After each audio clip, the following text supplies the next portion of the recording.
Previously on AlanWake, I wrote a horror story that has come true. Thomas Zane did the same in the 70s. You will go no further. If I continue like the Dark Presence wants me to, the story I'm writing won't save Alice. It's a horror story. No one will survive. You knew Zane! Thomas Zane! You're the Lady of the Light in the song! He left something behind to help me. The clicker. Alan thought of this as he stood on the rim of Cauldron Lake, the clicker in his hand. He took a deep breath and jumped. I can get to her now. I can finish this.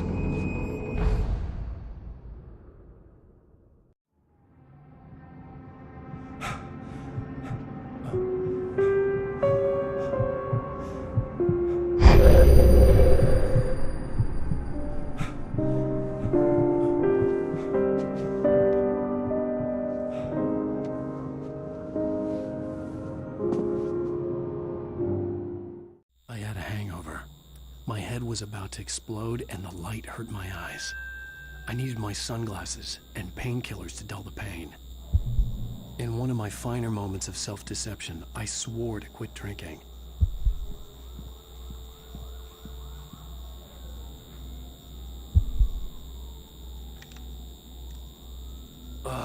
The sunglasses made the world look bearable.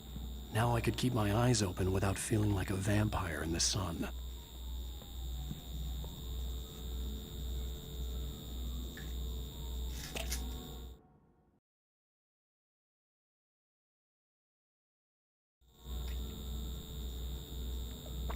The pills worked fast. The prospect of being awake started to seem bearable again.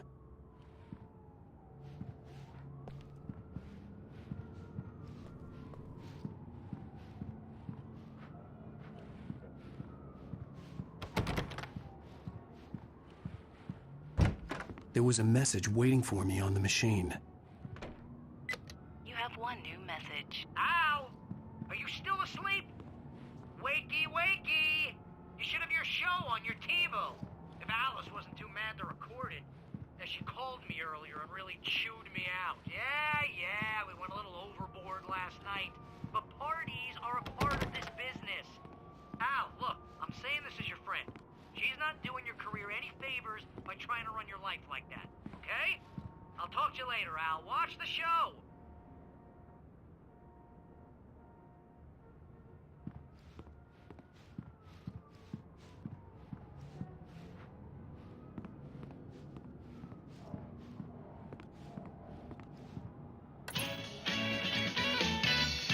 Ladies and gentlemen, welcome back to the Harry Garrett Show. Thank you. Thank you, everybody. We have a great show tonight. I've been talking with the best-selling author Alan Wake about his new book, The Sudden Stop. Yeah, good read. Go buy it. No, it is a good read. Look, I'm gonna be honest here. Is that wise? No, but I'm gonna do it anyway. I got people who give me the lowdown on books. I'm a busy guy. But this one, I actually read from cover to cover. I mean, I'm a big fan. Wow, thanks. Now, this might be a spoiler for those who haven't read the book yet. Based on the sales figures, the 2 people out there who haven't read the book yet. But this last book is all about the death of the main character, the hard-boiled New York detective, Alex Casey. Now, there's been a lot of outrage about this. Why the hell did you kill Casey? What the hell were you thinking, man? Good riddance. No, seriously, though. 7 years and 6 books is a long time. He was a gloomy guy to spend all your working hours with, and it was a good run. But it's time to explore new things. My next book will be a departure from the old for me. You selfish bastard, always thinking of yourself. Well, you've certainly given us a lot of entertainment over the years. And now that you mention it, Casey was a gloomy guy. Never had much luck with his love life with the ladies. Was that autobiographical in any way? Yeah, no kidding. Casey's lady friends tended to die on him. With Casey, it was all about his pain. No, nothing autobiographical about that. I'm a happily married man. My wife is my muse. Well, congratulations. That's great to hear. So, how's the publicity tour been treating you? Good. Great. But I gotta say, I'm glad to be back home in New York. Well, you've certainly been on the news a lot lately. Lots of parties and, you got into a fight with some paparazzi. Oh, man. Well, that guy was really in my face. I lost my temper. I know that wasn't cool. You are famous for that temper. Well, I did also write several books. Well, your latest novel is called The Sudden Stop, and it's in bookstores now. Go get it. That means the two of you out there who haven't bought it yet. Ladies and gentlemen, that's all we have for you tonight. I want to thank all our guests for the evening. Alan Wake, Sam Lake. Once more, do the face for us, Sam. There we go. And our musical guests, Poets of the Fall. Thank you. And good night. At least I'd been funny. I told myself I could live with that. Hey, honey. Did you watch the show? I didn't say anything stupid if that's what you want to know. Okay, Grumpy. You want an ask me something? Are you going to start with me about drinking now? You know what? I should have followed Go her back to advice. But suddenly I was angry, mostly at myself. And she was there, a convenient victim.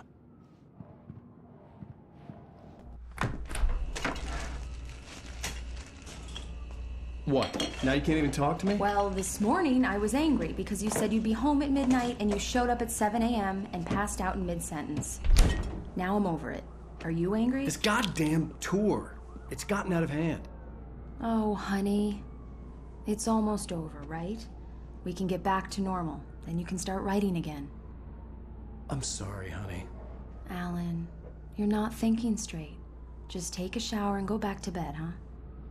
Yeah, you're right, honey. I'm sorry. Once this is over, let's go away together. A vacation. Just you and me. Some peace and quiet.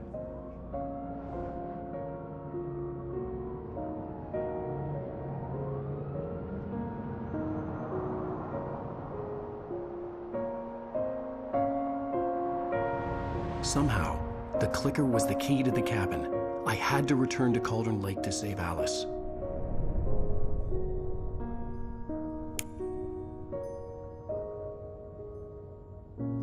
I'm going back to the lake to finish this. I'm going to write an ending to the story in the manuscript on my own terms, to make it all right. Why can't you just write it here? The last page is still in the typewriter. I need to read it first. Everything needs to be just right. Zane tried to cut some corners, and it didn't end well. Okay, ready when you are. I'm sorry, Sarah, but I need to do this alone. Barry, take her gun. Miss Weaver, close the door when I leave.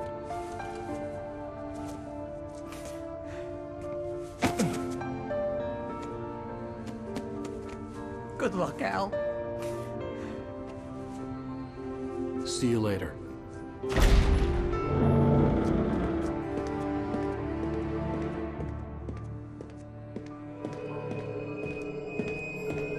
When I got out, it was warm and sunny. I'd flicked the switch of the clicker. Had it done this? I didn't stop to question it. I had to take advantage of the sunlight to get to the lake.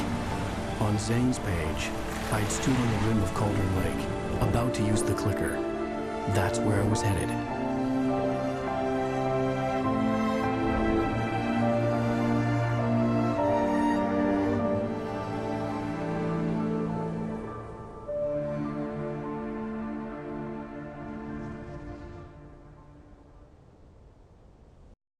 Alone, in daylight, surrounded by the beauty of the Pacific Northwest landscape. It was hard not to let doubt creep in one last time. I could still chalk everything up to a dream, a delusion. I had enough imagination to make up something like this, having been in the cabin all this time, trapped in a story inside my head, gone mad from grief over Alice's death like Hartman had claimed. There would be no way of knowing. I told myself it didn't really matter. My course was set.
touch me.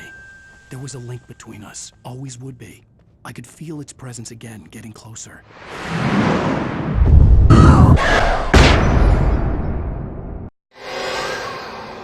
I will kill your wife.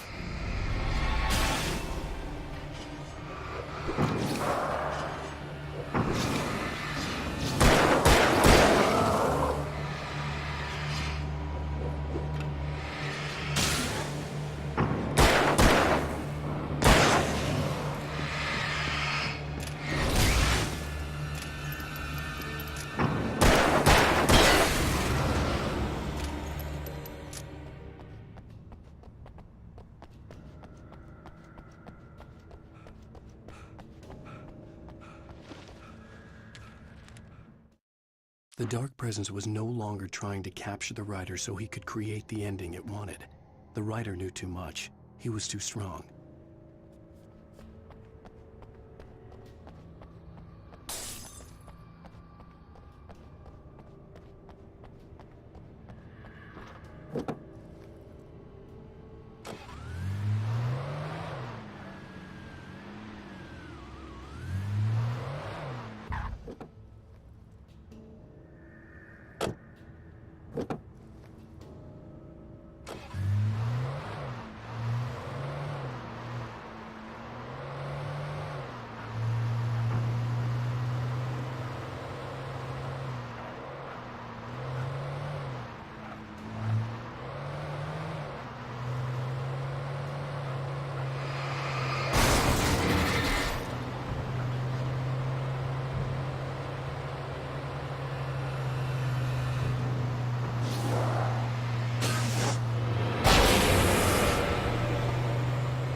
Based on the signature in the motel register, Agent Nightingale had stayed here, in room number 2.